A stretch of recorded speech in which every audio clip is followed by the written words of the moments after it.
Hello मेरे प्यारे बच्चों, कैसे हो आप सब। आशा है आप सब स्वस्थ होंगे, मस्त होंगे और अपनी अपनी लाइफ में व्यस्त होंगे।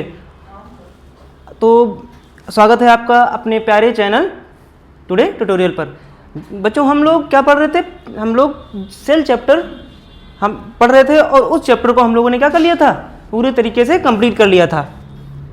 तो आज हम आपके लिए उस चैप्टर के लिए क्या लेकर आए हैं? प्रैक्टिस सेशन लेकर आए हैं कि अब आपने जो पढ़ा है उसको जांच भी तो लेते हैं कि कितना आपको याद है, कितना कितना आपने पढ़ा, कितनी चीज़ें अभी रिकॉल कर पा रहे हैं, कितनी चीज़ें आप भूल रहे हैं। और तो आज हम आपके लिए प्रैक्टिस सेशन लाए और आप अपने नॉलेज को, अपनी मेमोरी को जांचेंगे और हम लोग कुछ नया भी सीखेंगे। कुछ नए क्वेश्चंस भी हैं जो हो सकता है शायद नई चीज़ें ऐड हुई हों, तो वो भी आपको देखने को मिलेंगे। कुछ न कुछ आपको नया जरूर सीखने को मिलेगा, ये मेरा वादा है।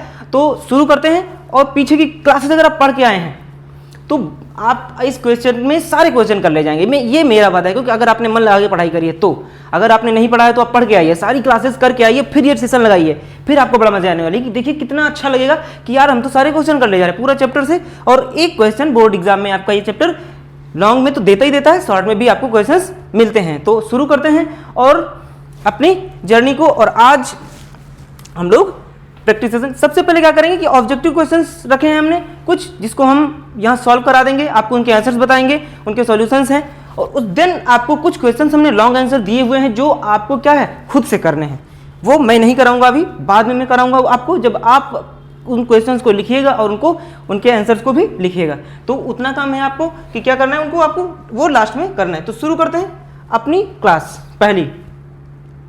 पहला क्वेश्चन शुरू करते हैं। क्या है पहला question? The basic structural and the functional unit of life is. जीवन की बेसिक स्ट्रक्चरल और फंक्शनल यूनिट क्या है, यानी कि कार्यात्मक और संरचनात्मक इकाई क्या है। ये तो चैप्टर का, जो हमारा चैप्टर का नाम ही यही है, the basic fundamental unit of life is called क्या?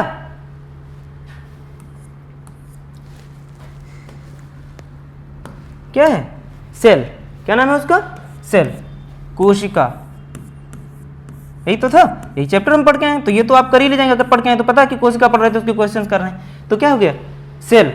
Cell is the basic structural and functional unit of life. ये तो हमारे चैप्टर का नाम ही है। तो ये क्वेश्चन पहला बिल्कुल इजी सा क्वेश्चन आपके टाइटल से, ये आपका एक्सप्लेनेशन दिया हुआ है, जो आप उसको पॉज करके आप पढ़ सकते हैं, क्योंकि हम जैसी चीजें पढ़ चुके हैं तो हम सीधे क्वेश्चन आंसर आपको करा देंगे। और इनके जो सॉल्यूशंस गिवन हैं वो आप, इनमें कुछ आपको लगता है तो आप नोट डाउन भी कर सकते हैं और आप इनको खुद से पढ़ सकते हैं। तो चलते हैं, हम लोग क्वेश्चंस करते हैं। अगला क्वेश्चन है, सबसे पहले कोशिका की खोज किसने की थी, यानी कि सेल की जो डिस्कवरी किसने की? Who discovered the cell of the first time. First time सब किसने किया था? तो पहला वर्ड है कि सबसे पहले।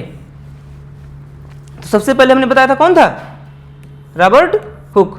रॉबर्ट हुक ने किया था। आपसे अगर पूछे कि सेल की खोज किसने करी थी तो आपको यह बता देना है।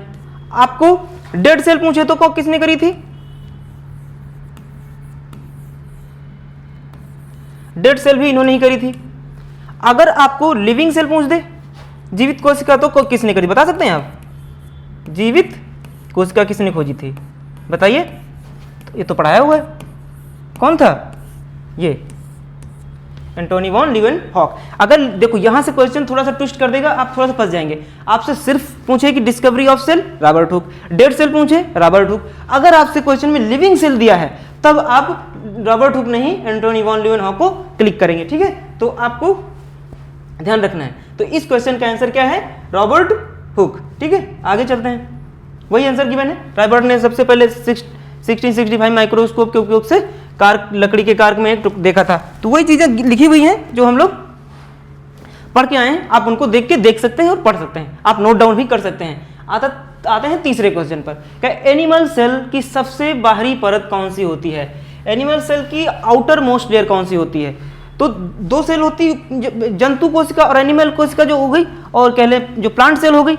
अब जो प्लांट सेल होती थी उसमें बताया था कि जो सबसे बाहर क्या होता था? सेल वॉल होता था। लेकिन जो एनिमल सेल होता था उसमें क्या होता था? उसमें क्या था? जो मेम्ब्रेन ही होती है। आप एक देखते हैं ना, एक के ऊपर जो वो तो कवर ऐसे ही कवर उसको सेव करने के लिए रखा है, लेकिन उसके ऊपर देखिए उसके जस्ट नीचे एक बहुत पतली सी लेयर होती है जो पॉलीथीन जैसी दिखती है, वही तो थी। तो उसको क्या बोलते थे? सेल वॉल बोलते थे। ये तो प्लांट में होता है। ये कहाँ होता है? ये तो प्लांट में होता है, ये तो प्लांट में हो रहा है। न्यूक्लियर मेम्ब्रेन, ये तो न्यूक्लियस के अंदर हो रही है। न्यूक्लियस जो था सेल, ये सेल हो गई, सेल के अंदर न्यूक्लियस हो गया और न्यूक्लियस के ऊपर ये पूरा समझ लो न्यूक्लियस हो गया और उसके ऊपर ये मेम्ब्रेन है। ठीक है, तो क्या हुआ देख रहे हैं, तो ये तो न्यूक्लियस के ऊपर हो गई। साइटोप्लाज्म क्या था, साइटोप्लाज्म तो वो लिक्विड था, सेमी लिक्विड, जिसमें ये सारे ऑर्गेनल्स तैर रहे थे। तो सेल की जो एनिमल सेल की सबसे आउटर लेयर क्या है, वो क्या है, plasma membrane. Cell wall plant cell की आउटर मोस्ट लेयर है। न्यूक्लियर मेम्ब्रेन जो है न्यूक्लियस के ऊपर चारों तरफ होती है, और जो साइटोप्लाज्म है जो वो कोशिका द्रव्य है, जो वो लिक्विड है जिसमें सारे ऑर्गेनल्स तैरते रहते हैं। ठीक है, तो समझ में आ गए, आगे चलते हैं।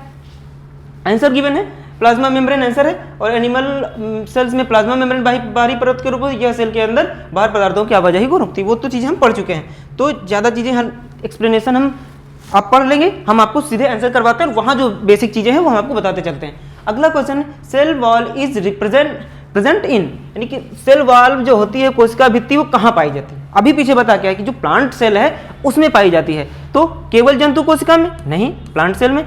केवल पादप कोशिकाओं में, हाँ ठीक है। पादप और जंतु दोनों में नहीं।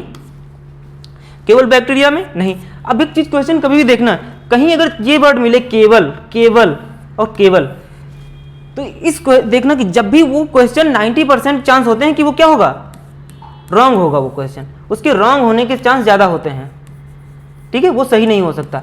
कभी कभी होगा कि जब बिल्कुल 100% श्योर हो जाओगे कि उसी के ऊपर ये चीज़ होनी कि सिर्फ वही आएगा, तब ठीक है। लेकिन मैक्सिमम टाइम पे जब क्वेश्चन पूछे जाते हैं तो जो केवल दिखे तो आपको अवेयर हो जाना कि नहीं, कहीं ये केवल इतनी आसानी से नहीं आता, केवल तभी आएगा जब बिल्कुल बाउंडेशन लगा होगा। ठीक है, तो समझ में आ गया यहाँ तक।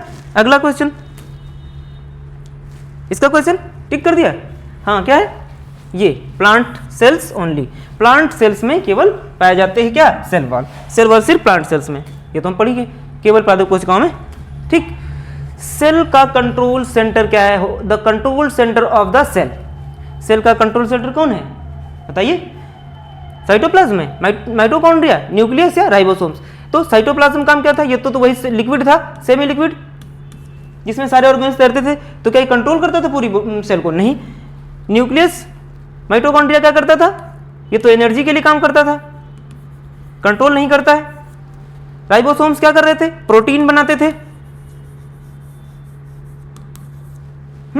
तो ये हो गया आपका न्यूक्लियस। तो न्यूक्लियस क्या करता है, न्यूक्लियस आपको पूरे आपकी सेल को कंट्रोल सेंटर है, वो तो nucleus is the control centre of the cell. ठीक है, न्यूक्लियस, ठीक है, उसके अंदर डीएनए होता है। ये तो किस ऑर्गेनल को सेल का पावर हाउस कहा जाता है, राइबोसोम को, माइटोकॉन्ड्रिया को, गोल्गी उपकरण को, या लाइसोसोम्स को, बताइए। ये तो निक नेम्स, हर ऑर्गेनल का एक कुछ न कुछ निक नेम था, उसमें मैंने बताया था आपको, याद है। राइबोसोम्स का क्या नाम था बताइए, राइबोसोम को क्या कहते थे बताइए, क्या करता था, प्रोटीन फैक्ट्री, यही तो था। कौन, राइबोसोम्स। और लाइसोसोम्स क्या थे, सुसाइड बैग, ये तो थे, आत्मघाती शैली, आत्मघाती थैली कहते हैं इसको हिंदी में, या सुसाइड। गाल्जी क्या थे, ये तो तुम्हारे वो थे, ट्रांसपोर्टेशन का काम कर रहे थे, पैकिंग का काम कर रहे थे। तो पावर हाउस कौन काम, ये हो गया ना माइटोकॉन्ड्रिया। माइटोकॉन्ड्रिया कर मेरे को होगा कि इसके बाद खुद का डीएनए होता था, याद है, इसके बाद खुद का डीएनए होता है, खुद का डीएनए माइटोकॉन्ड्रिया के पास होता है, न्यूक्लियस के अलावा यहाँ होता है जहाँ, इसलिए इसको क्या कहा जाता है, एनर्जी बनाता है, इसलिए पावर हाउस है माइटोकॉन्ड्रिया। ठीक है, अगला क्वेश्चन, क्वेश्चन नंबर 7 देखिए, राइबोसोम किसके लिए जिम्मेदार है। अभी बताया कि राइबोसोम्स का निकनेम क्या था, protein factory of the cell. तो क्या करेगा, रेस्पिरेशन, प्रोटीन सिंथेसिस। तो प्रोटीन सिंथेसिस मिल गया। रेस्पिरेशन कहाँ होता था, कहाँ होता था रेस्पिरेशन, रेस्पिरेशन तुम्हारा होता है माइटोकॉन्ड्रिया में, यही तभी तो एनर्जी बनेगी माइटोकॉन्ड्रिया में। डाइजेशन का कौन करता था, वही लाइसोसोम, लाइसोसोम ही तो कर रहा था। डाइजेशन का मतलब सेल को समाप्त कर देना, उसको खत्म कर देना। और फोटोसिंथेसिस, फोटोसिंथेसिस तो कहाँ होता था, ये क्लोरोफिल याद है प्लास्टिक्स में। तो इसका आंसर क्या हो गया आपका, प्रोटीन सिंथेसिस। तो राइबोसोम्स का काम क्या हो गया, प्रोटीन सिंथेसिस। ठीक है, आगे चलते हैं। प्रोकैरियोटिक सेल्स में कौन सा स्ट्रक्चर नहीं होता है? प्रोकैरियोटिक सेल्स को रिकॉल करिए और देखिए क्या कह रहा है, कौन सा उसमें नहीं होता है। सेल मेम्ब्रेन नहीं होती है, राइबोसोम नहीं होते हैं, ट्रू न्यूक्लियस नहीं होता, साइटोप्लाज्म नहीं होता। तो साइटोप्लाज्म तो होता था, सेल मेम्ब्रेन तो होती थी जिसको प्लाज्मा मेम्ब्रेन कहते थे, राइबोसोम्स भी होते थे, लेकिन ये जो डिफिनेशन है उसकी क्या कहती थी, ट्रू न्यूक्लियस नहीं होता। प्रोकैरियोट्स में ट्रू न्यूक्लियस नहीं होता, इसलिए आंसर क्या आया, ट्रू न्यूक्लियस। तो प्रोकैरियोट्स में ट्रू न्यूक्लियस नहीं होता। सेल के अंदर मौजूद जेली जैसा सब्सटेंस क्या है? तो the jelly like substance present inside the cell is क्या था, जो सेल वॉल तो प्लांट सेल सबसे बाहर होता है, न्यूक्लियोप्लाज्म न्यूक्लियस के अंदर होता है, वैक्यूल्स इसके अंदर जो वाटर वगैरह कैरी करता था, बैलून जैसा स्ट्रक्चर, और ये हो गया साइटोप्लाज्म। तो आपका सही आंसर क्या हुआ, साइटोप्लाज्म। साइटोप्लाज्म जो होता है जेली लाइक स्ट्रक्चर होता है जिसमें सारे ऑर्गेनल्स क्या करते हैं, तैरते रहते हैं। ठीक है, यहां तक समझ में आया? ऐसा कोई क्वेश्चन नहीं होगा, अगर आपने वो क्लास करी है तो ये क्वेश्चन आपको बहुत इजी लगेंगे, अगर नहीं करी है तो हो सकता है आपको क्वेश्चन हार्ड लगेंगे, इसलिए पढ़ के आइए और तब मजा आने वाली है। ठीक है, किस ऑर्गेनल में डाइजेस्टिव एंजाइम होते हैं?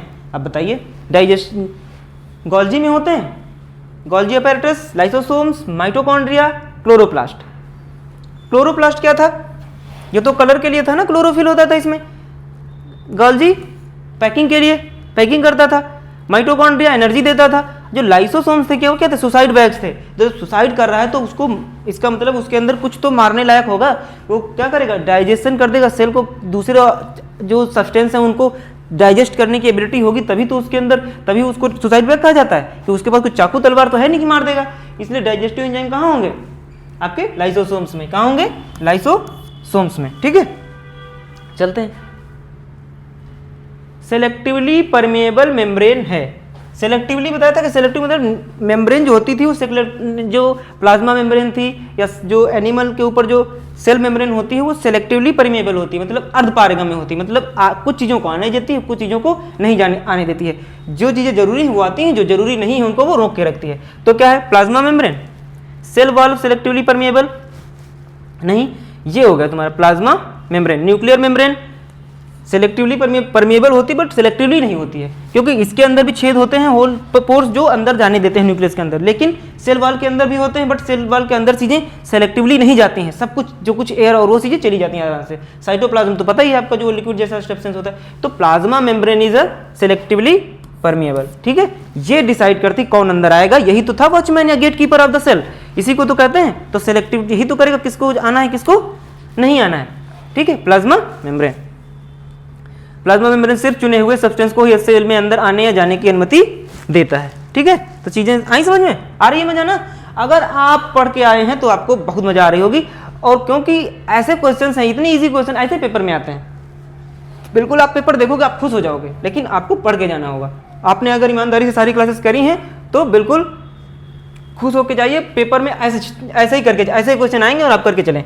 Osmosis is the movement of, osmosis में क्या होता है, ये आप जब आप रिवीजन वाली क्लास को देखेंगे सेल में, जब हमने पहली क्लास रिवीजन कराई थी 6 to 8, वहां पर हमने आपको बताया था कि ऑस्मोसिस क्या होता है। तो ऑस्मोसिस में क्या होता है, सॉल्यूट मॉलिक्यूल्स के मूवमेंट होता है, सिर्फ ऑक्सीजन का होता है, प्रोटीन्स का होता है। तो ऑस्मोसिस में वाटर का क्या होता था, वाटर के मॉलिक्यूल्स नेचुरली क्या होते हैं, एक सब्सटेंस से दूसरे सब्सटेंस के अंदर जाते हैं। और इसका रिवर्स ऑस्मोसिस हो, इसमें हम ये नेचुरल होता है, और जो रिवर्स ऑस्मोसिस होता है इसका अपोजिट वाला, उसको हम फोर्स के साथ कराते हैं। तो वो और भी चीज़ें आगे पढ़ेंगे जब हम लोग अच्छे से, बट हमने वहाँ पर आपको बताई थी चीज़ें, अगर आपने वो क्लास करी है तो आप इस क्वेश्चन का आंसर कर पाएंगे। ठीक, वाटर मॉलिक्यूल्स। ठीक है, आगे आते हैं 13 नंबर क्वेश्चन पे, पढ़िए इसको। कौन सा ऑर्गेनल सिर्फ प्लांट सेल्स में मौजूद होता है? अब बताइए सिर्फ प्लांट में कौन सा होता है? माइटोकॉन्ड्रिया तो दोनों में होता है, राइबोसोम्स दोनों में होते हैं, क्लोरोप्लास्ट न्यूक्लियस भी दोनों में होता है। जो क्लोरोप्लास्ट है वो कहाँ होता है, वो सिर्फ जो कलर दे रहा था, कलर पिगमेंट है ना ये क्लोरोप्लास्ट, जो ग्रीन कलर के इसमें क्लोरोफिल होता था, ये क्लोरोप्लास्ट वही वाला है, पर बड़ा वाला भाई है ये, सबसे बड़े 3 भाई थे, याद है? तो क्लोरोप्लास्ट जो होता है वो सिर्फ कहाँ होता है, सिर्फ प्लांट्स में होता है।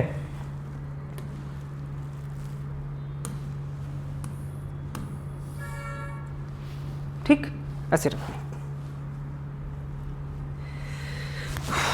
एक सेकेंड, अब देखिए क्लोरोप्लास्ट।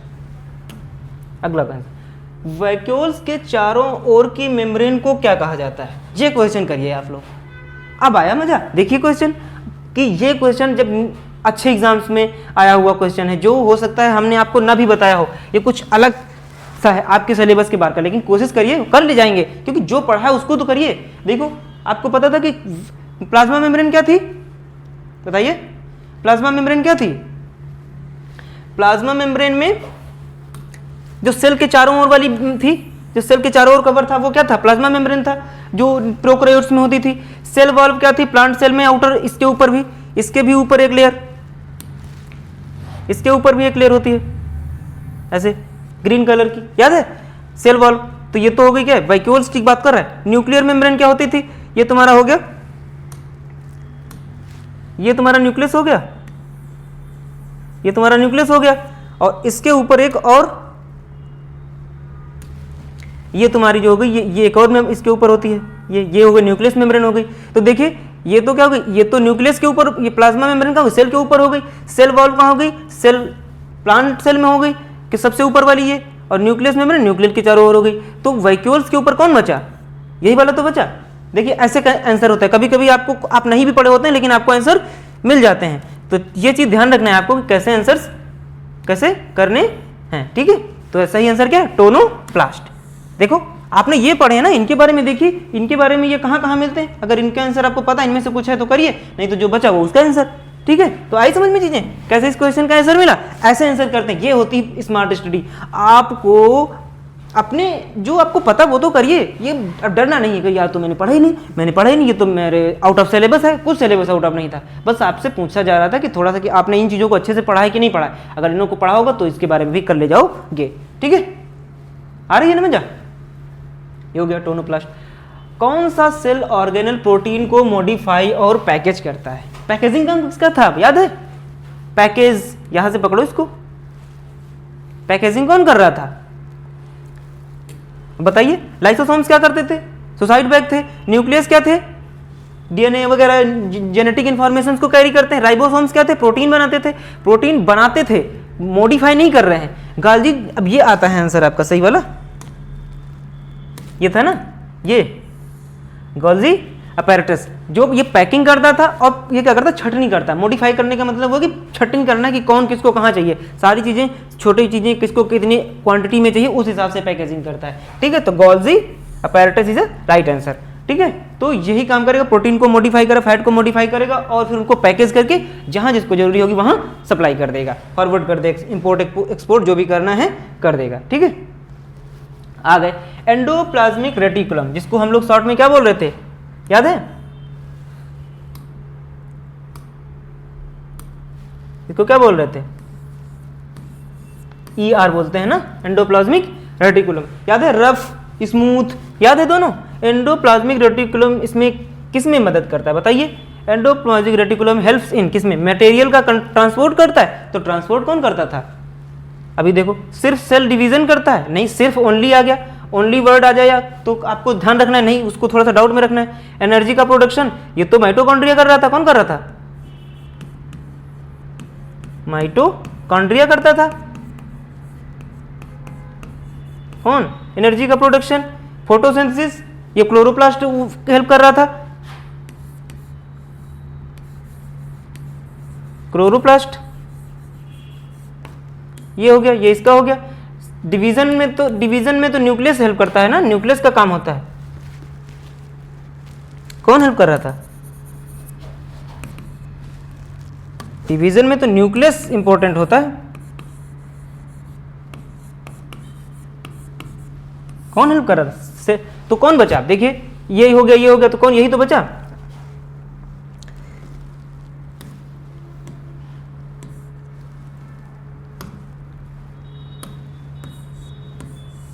कौन बचा? ये ट्रांसपोर्ट ऑफ द मटेरियल्स, ये ट्रांसपोर्ट करने में भी हेल्प करता है। कौन? ईयर, क्योंकि बनाता है उसके बाद ये तुम्हारा जो वो था गोल्जी अपैरेटस उसको दे देता है, तो वहां तक तो पहुंचाता है, ठीक है? तो उसमें हेल्प करता है, क्योंकि प्रोडक्शन के साथ साथ उसमें भी हेल्प करता है, ठीक है? सेल के अंदर सब्सटेंस के ट्रांसपोर्ट के लिए नेटवर्क बनाता है, ठीक है? नेटवर्क यही बनाता था, वो सिर्फ छटनी करके उसी नेटवर्क पे सप्लाई कर देता था, ठीक है? अब आते हैं स्मूथ एंडोप्लाज्मिक रेटिकुलम मुख्य रूप से इनमें मदद करता है। क्या करता था याद है ना, इसको ER तो हो ही गया, और इसमें ये वाला S वाला SER के बारे में पूछ रहा है कि क्या करता है। जो स्मूथ वाला था, स्मूथ से याद है ना, स्मूथ मतलब चिकना, और चिकने से याद है चिकना, चिकना का मतलब फैट, बस हो गया काम। चिकना तो देखो प्रोटीन सिंथेसिस कौन करता था, वो तो रफ वाला करता था ना, RER रफ वाला। ये लिपिड सिंथेसिस, हाँ तो लिपिड, फैट को ही तो लिपिड बोलते हैं। DNA रिप्लिकेशन, ये तो तुम्हारा कहाँ हो गया, न्यूक्लियस में होगा। डाइजेशन लाइसोसोम्स कर रहा है, तो सही आंसर क्या निकला आपका, बताइए। लिपिड, लिपिड बना रहा है। क्या बना रहा है, जो स्मूथ वाला है वो लिपिड या फैट बनाता है, तो फैट को ही लिपिड कहा जाता है। ठीक है, ठीक है। तो क्वेश्चन थोड़ा जल्दी जल्दी कर लेते हैं, आप देख लीजिए और आप आराम से इनके सॉल्यूशंस को आराम से देखिएगा, और जो पीछे सॉल्यूशन हम नहीं करा रहे हैं वही चीज़ वहाँ लिखी हुई जो हम आपको बता दे रहे हैं, तो वो आप अपने मन से रोक के देख के पढ़ सकते हैं, लिख भी सकते हैं अपनी कॉपी के ऊपर। हाइपोटोनिक सॉल्यूशन में रखा गया सेल, आया क्वेश्चन थोड़ा सा बढ़िया सा। हाइपोटोनिक मतलब पानी, बताइए, चलो पढ़िए, बताइए। पानी में खोदेगा, पानी पाएगा, बिना बदले रहेगा, तुरंत मर जाएगा। पानी ले लेगा, अब ध्यान से दो, यही है जो ऑस्मोसिस। ऑस्मोसिस में क्या होगा कि जब जैसे आपने देखा कि जैसे किशमिश को पानी में डालते हैं तो क्या करती है, पानी को खींच लेती है। तो जब हम, जिसमें पानी की डेंसिटी ज़्यादा हो, मतलब पानी ज़्यादा हो बाकी सब्सटेंस कम हो, उसको हाइपोटोनिक सॉल्यूशन बोला जाता है। तो क्या होगा, ऐसी कंडीशन में सेल क्या करेगी, बताओ। उसी कंडीशन में क्या करेगी, जब पानी ज़्यादा है, पानी में आपने किशमिश डाला, फूल गया, चने डालते हैं फूल जाते हैं, तो उसने क्या किया, सेल ने क्या किया, सेल ने वाटर लिया है या क्या किया है, खो दिया है। तो क्या किया है, पानी लिया है, ठीक, क्या लिया है, पानी को वो पाएगा, पानी को गेन कर लेगा, यही तो होगा। देखिए पानी पाएगा, ठीक है। तो हाइपोटोनिक मतलब है जिसमें पानी की कंसंट्रेशन, वाटर का कंसंट्रेशन क्या है, हाई है, सॉरी लो है। लो मतलब कंसंट्रेशन मतलब जिसमें अदर सब्सटेंस कम है, पानी ज्यादा है, पानी में अदर सब्सटेंस की क्वांटिटी कम है, मतलब नमक या जो भी घोल बनाते हैं तो वो देखो गाढ़ा हो जाता है, गाढ़ा नहीं हो पतला है, मतलब हाइपोटोनिक का मतलब यही हो गया। आप अभी इसके मीनिंग में इतना ध्यान रखिए, बाकी हम आपको और अच्छे से बताएंगे जब आगे चीजें पढ़ेंगे, ठीक। माइटोकॉन्ड्रिया के बारे में कौन सा स्टेटमेंट सही है, आप बताइए। माइटोकॉन्ड्रिया के बारे में क्या सही है, इसमें कोई मेम्ब्रेन नहीं होती है भाई, सब में होती है, क्योंकि ये तो एनिमल सेल्स में है। यूकैरियोट्स में क्या होता था, होती है नहीं, इसमें कोई मेम्ब्रेन नहीं होती है। अरे होती है, गलत बात हो गई।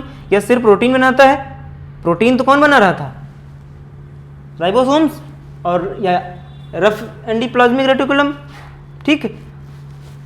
यह सिर्फ पौधों में पाया जाता है, गलत बात। और सिर्फ देखिए जहां लिखा है ओनली, ओनली लिखा होगा, ओनली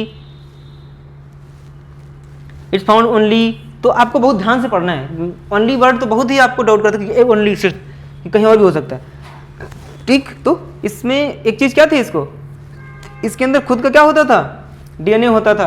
ये DNA दो ही जगह पाया जाता है, तो न्यूक्लियस में या तो माइटोकॉन्ड्रिया में। तो ये बात उसके बारे में सही है कि क्या है उसके अंदर,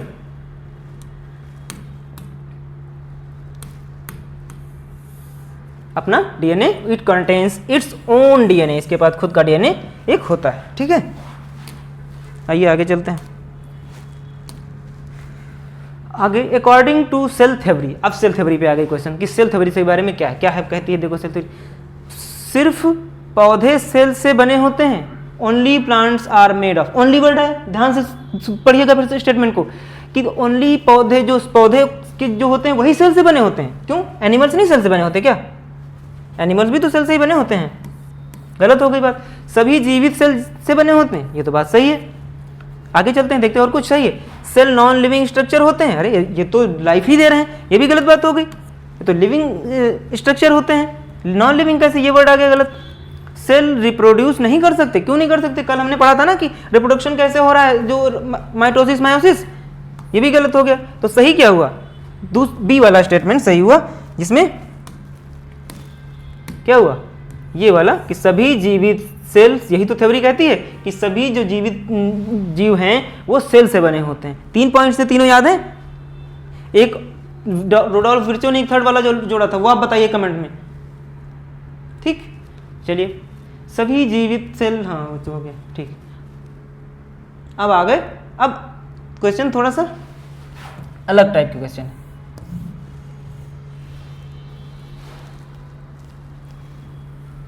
देखिए पढ़िए, अब असर्शन रीजन के क्वेश्चन है, मतलब आपको एक स्टेटमेंट दिया होगा और एक उसका कारण दिया होगा, कथन कारण वाले क्वेश्चन है, और आपको बताना है कि क्या दोनों सही हैं, दोनों गलत हैं, या पहला एक सही एक गलत है, और क्या जो कारण दिया है क्या उसकी एक्सप्लेनेशन करता है कि नहीं करता है। तो ध्यान से इस क्वेश्चन को थोड़ा ध्यान से पढ़ते हैं। पहले देखो क्या, पहली बात देखनी होती क्या, देखो क्या कथन जो है दिया हुआ स्टेटमेंट क्या वो सही है या गलत है। पहला पढ़ो, कोशिका को जीवन की मूलभूत इकाई कहा जाता है, बताइए। तो ये तो सही बात है, सही बात है, ये तो बात सही है, ठीक है। तो इसका मतलब असर्शन सही है, मतलब कथन सही हो गया है। फिर क्या है, कारण क्या है इसका कि क्यों इसको मूलभूत इकाई कहा जाता है, कारण पढ़ो अगर सही लिखा हो, सभी जीव कोशिकाओं से बने होते हैं इसीलिए तो कहा जाता है। इसका मतलब बात ये भी सही है, और क्या ये वाली बात इसको एक्सप्लेन कर रही है, ये भी देखना होता है, क्योंकि अगर एक्सप्लेन कर रही है तो ठीक है, नहीं कर रही है तो फिर नहीं, दोनों सही है बट एक्सप्लेनेशन नहीं करती है। तो एक्सप्लेन कर रही है कि नहीं कर रही है, क्यों कोशिका को जीवन की मूलभूत इकाई क्यों कहा जाता है, क्योंकि सभी जीव कोशिकाओं से बने होते हैं। इसका मतलब ये बात इसको एक्सप्लेन कर गई। इसका मतलब आंसर कहाँ है, देखो लिखा है कि दोनों सही हैं, और रीजन जो है ये कारण है वो पहली बात को एक्सप्लेन करता है। ये देखो असर्शन और रीजन दोनों सही हैं, दोनों सही हैं, ठीक है, और रीजन जो है वो असर्शन की व्याख्या भी करता है। तो इसका मतलब सही आंसर क्या हुआ, यही हो गया, ए आंसर सही हो गया, ठीक। इस टाइप के क्वेश्चंस थोड़ा सा ध्यान से पढ़ने होते हैं। पहले आपको दें कि क्या दोनों स्टेटमेंट सही हैं या इसमें से कोई गलत है। अगर कोई गलत है तो तुरंत दोबारा देखना कि वो वाला गलत ऑप्शन ढूंढना होता है कि एक सही एक गलत। लेकिन अगर दोनों सही हैं तो जब दोनों सही होते हैं तो वहां पे दोनों बढ़ता है कि दोनों सही हैं लेकिन रीजन सही व्याख्या नहीं करता है। हो सकता है व्याख्या करे, हो सकता है ना करे, इस वाले में कर रहा था वो, ठीक है। आगे चलते हैं, देखो वही आंसर। अब देखिए इसको, फिर अगला दूसरा question, plant cell have a cell wall. पहला कथन क्या है कि पादप कोशिका में सेल भित्ति होती है। तो जो कोशिका भित्ति जो होती थी, सेल वॉल कहाँ होती थी, प्लांट सेल में ही होती थी। इसका मतलब ये तो बात क्या है, सही हो गई। दूसरी बात पढ़ते हैं, कोशिका भित्ति मजबूती और सुरक्षा देती है, ये भी बात सही हो गई। तो सही दोनों हो गए। अब दोनों चीजें सही हो गई तो क्या ये वाली बात जो है, ये वाली इस चीज को एक्सप्लेन करती है कि नहीं करती, ये देखो जरा। अगर करती है तो ठीक, नहीं करती तो नहीं करती, कोई बात नहीं, देख लेते हैं, ठीक। अब देखो, पादप कोशिका में कोशिका भित्ति होती है, ठीक है। क्यों होती है, क्योंकि वो उसको क्या करती है, मजबूती और सुरक्षा प्रदान करती है। यही तो था उसका जो फंक्शन थे कि क्यों होती है, क्योंकि खुले में खड़े रहते हैं प्लांट्स, आंधी तूफान हर सीजन में, उसको सुरक्षा देने के लिए तो बनाई गई थी सेल वॉल। तो इसका मतलब ये भी क्या कर रहा है, एक्सप्लेन कर रहा है। इसका मतलब कारण भी क्या कर रहा है, एक्सप्लेन कर रहा है। तो कहाँ लिखा है, असर्शन और दोनों सही है और रीजन असर्शन की सही व्याख्या करता है। तो इसका मतलब सही आंसर क्या हुआ, ए, राइट आंसर ए, ठीक है। देख लीजिए, ठीक है, हो गया। अगला देखिए, आगे अगला क्वेश्चन, थर्ड नंबर क्वेश्चन पे, इसको देखिए ध्यान से, थर्ड नंबर। फिर सेशन पढ़िए, mitochondria are called powerhouse of the cell. Mitochondria को कोशिका का पावर हाउस कहते हैं, बताइए। तो ये तो बात 100% सही है। माइटोकॉन्ड्रिया को तो पावर हाउस कहते थे कि राइबोसोम्स को, राइबोसोम्स क्या कहते थे, बताइए। और अगला, तो ये बात तो सही हो गई, सही है ना, ठीक। चलिए फिर आगे, यह एटीपी के रूप में ऊर्जा बनाता है। तो जो पावर हाउस है तो एनर्जी बनाएगा, एनर्जी बनाता था। तो हमने आपको बताया था कि एटीपी, और मैंने आपसे कमेंट में पूछा था कि एटीपी का फुल फॉर्म बताइएगा, कोई बता सकता है एटीपी क्या होते हैं, कोई बताएगा। एटीपी के फॉर्म में ऊर्जा बनाता है, ये भी बात सही है, दोनों बात सही है। तो क्यों कहते हैं, इसका मतलब क्या एक्सप्लेन कर रहा है इसको, दोनों बातें सही हो गई और ये इसको एक्सप्लेन करता है कि नहीं कर रहा है, बताइए। कर रहा है, एक्सप्लेन कर रहा है ना।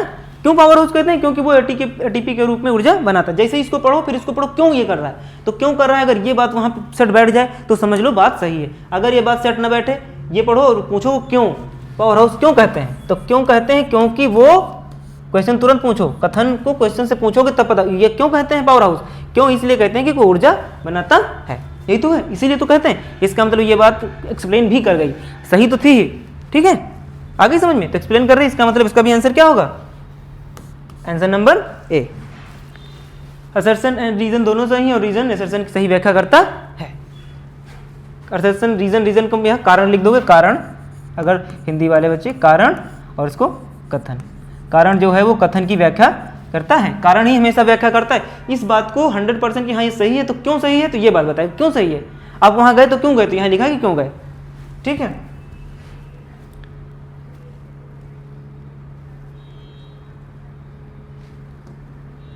उसका आंसर यहाँ नीचे गिवन था क्या? अच्छा यहाँ दिया था, ठीक। पढ़िए इसको। फोर्थ क्वेश्चन,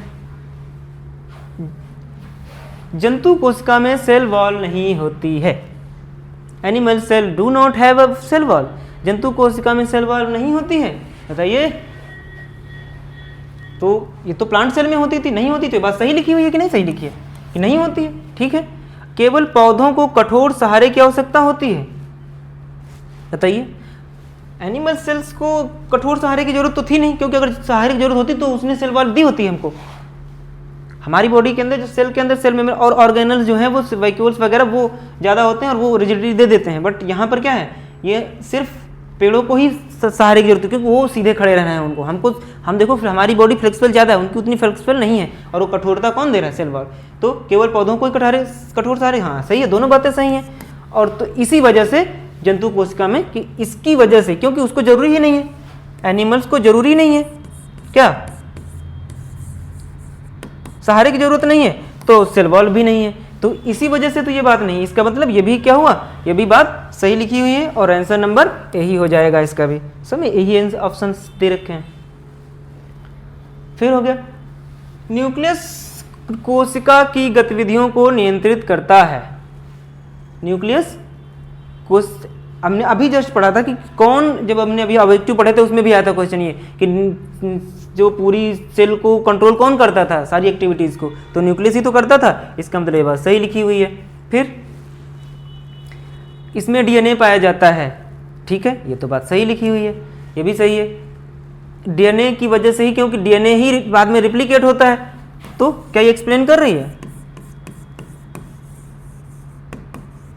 एक्सप्लेन कर रही है बात इसको, इस वाली बात को, ये बात एक्सप्लेन कर रही है। क्यों नियंत्रित कर पाता है? क्योंकि डीएनए इसी के पास है, और डीएनए ही चीज़ें हैं जो जेनेटिक इन्फॉर्मेशंस को पूरी बॉडी में वो कर रहा था। Nucleus is the controlling centre, तो इसी की वजह से, क्योंकि इसमें सारी इन्फॉर्मेशन इसी के पास है, सारी इन्फॉर्मेशन कैरी करता है, इस वजह से वो कर पाता है, इसको कंट्रोल कर पाता है। इसलिए ये बात भी सही हो गई, ये बात भी सही है, और इसको एक्सप्लेन भी इसी वजह से कर रहा है, तो एक्सप्लेन हो गया। ये चीज़ें एक्सप्लेन करती हैं इसको, इसका मतलब यही बात, आंसर सही हो जाएगा। अगला, ribosomes are called protein factories. Ribosomes को प्रोटीन फैक्ट्री कहा जाता है। प्रोटीन फैक्ट्री तो राइबोसोम्स थे ही, राइबोसोम्स को प्रोटीन फैक्ट्री कहते हैं, सही बात है। रीजन क्या है? Ribosomes help in protein synthesis, इसीलिए तो प्रोटीन फैक्ट्री कहते हैं, ये बात भी सही है। कारण क्या है? राइबोसोम्स प्रोटीन बनाते हैं, इसी वजह से उनको प्रोटीन फैक्ट्री कहते हैं। तो इसका मतलब ये एक्सप्लेन भी कर दिया, कर गया, एक्सप्लेन भी कर दिया, तो एक्सप्लेन भी हो गया। इसका मतलब वो क्या हो गया, असर्शन और रीजन दोनों सही हैं, और रीजन असर्शन की व्याख्या करता है, व्याख्या कर दिया। क्यों प्रोटीन फैक्ट्री कहते हैं? क्योंकि प्रोटीन बना रहा है, और जब बनाएगा तो उसी को तो फैक्ट्री कहें, फैक्ट्री में ही तो चीजें बनती हैं। प्रोटीन की फैक्ट्री तो प्रोटीन बन जाएगी।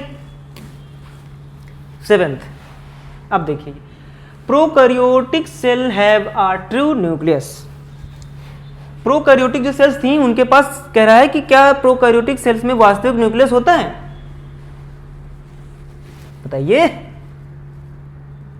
फिर कारण क्या कह रहा है? इनका जेनेटिक मटेरियल मेम्ब्रेन से घिरा नहीं होता है, बताइए। आपके आंसर का वेट कर रहे हैं हम, कमेंट में लिखिएगा। अब बताइए, प्रोकैरियोट की डिफिनेशन क्या थी? कि उनके अंदर ट्रू न्यूक्लियस नहीं होता था। प्रोकैरियोट्स में न्यूक्लियस होता है, तो ये बात तो गलत हो गई। प्रोकैरियोट्स में ट्रू न्यूक्लियस नहीं होता, यहाँ लिखा है होता है, इसका मतलब पहली बात गलत हो गई। दूसरी, इनका जेनेटिक मटेरियल मेम्ब्रेन से घिरा नहीं होता, क्योंकि वहाँ कुछ भी मेम्ब्रेन से घिरा था ही नहीं, सारे ऑर्गेनल्स ऐसे खुले पड़े रहते थे। बताया था ना वो हट वाला एग्जाम्पल, फिर याद होगा, फिर से याद करो, याद है? जिसमें सब कुछ खुला पड़ा था, उसमें सब कुछ, डीएनए भी ऐसे था, डीएनए भी न्यूक्लियोइड के फॉर्म में उसमें चिपका रहता था, और राइबोसोम्स भी ऐसे खुला पड़ा रहता, सब कुछ ऐसे इधर उधर पड़ा था। तो कुछ भी सेल, जो जितने ऑर्गेनल्स थे वो मेम्ब्रेन से घिरे नहीं थे। तो जेनेटिक जो मटेरियल है, डीएनए वगैरह, वो क्या है, मेम्ब्रेन से घिरा नहीं होता। इसका मतलब ये बात तो सही लिखी है। इसका मतलब कथन गलत है, कारण सही है। ऑप्शन देखो कहाँ है, कथन सही है, असर्शन सही है, असर्शन सही है, लेकिन रीजन गलत है। असर्शन गलत है तो असर्शन गलत है, रीजन सही है। इसका मतलब आंसर क्या आएगा? डी। ठीक, आ गई समझ में?